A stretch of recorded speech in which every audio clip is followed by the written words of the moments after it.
I tagged a doe recently and we get a lot of questions how we process venison.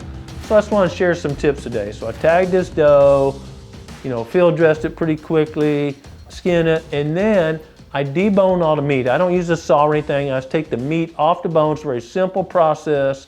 I put each muscle group, whatever, in a little thin baggie. It's not like a Ziploc bag, it's even thinner. Twist tie those, put them in ice. That way it's getting cool, but the water's not getting right to the meat. And I'll let that set a day or two, basically till I have time to work up the deer, not 4 or 5 days, but a day or two. It's not aging, it's more of a convenience thing.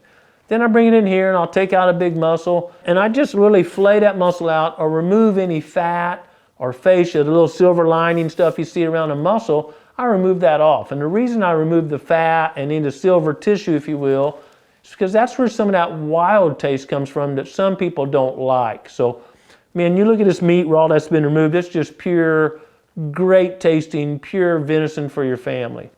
Another little tip, boy, this little inexpensive tablecloth liner, I buy it in Rose, it's real expensive, a lot of party stores or something will sell it.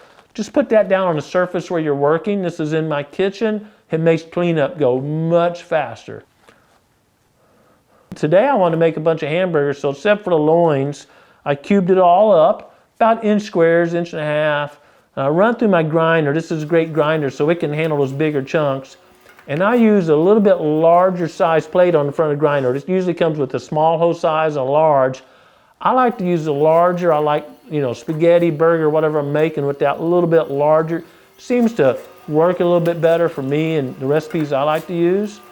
I'll grind it up, and then I like to do about 1 pound packages, pound, couple of ounces. And I use a vacuum sealer to do that. And I label it with the date, and I'm gonna say burger on this, and I actually put which deer was harvested so I'll kind of know, doe number 1, 2, 3, big 8, whatever it is.